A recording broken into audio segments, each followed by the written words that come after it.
Grands arbres, 1988. Cette série est particulièrement importante dans l'œuvre de Grattalou. En effet, la thématique des grands arbres va être prise sous de très nombreuses formes: peinture, lithographie, art monumental. La série sera exposée à la Galerie Lavigne Bastille à Paris à la faveur d'une deuxième exposition personnelle après celle de 1987.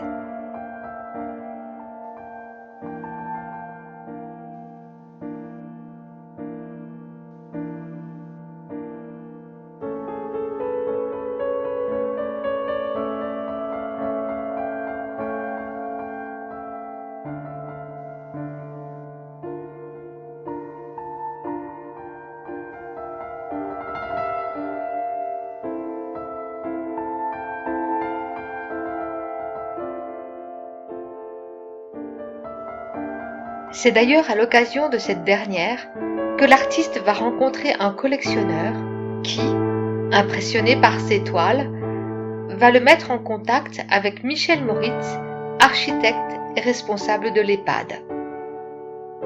Impressionné lui aussi par les œuvres, il va confier à l'artiste la réalisation d'une immense mosaïque sur une tour d'aération de l'esplanade de la Défense à Paris.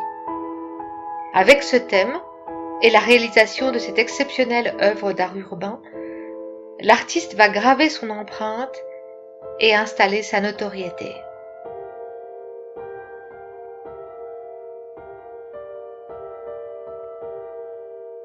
Grattalou dira: c'était un arbre très compliqué, mais qui m'a intéressé justement par ses complexités.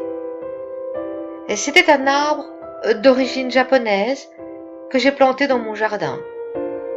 Il n'a pas poussé très haut, un peu plus de 2 mètres. Mais ses complications m'ont paru tellement infinies que je l'ai imaginé comme un arbre de 30 mètres de haut. Ainsi était la hauteur du travail mosaïque que j'ai effectué ensuite pour la réalisation des 3 arbres sur l'esplanade de Paris La Défense. Y a-t-il un hasard?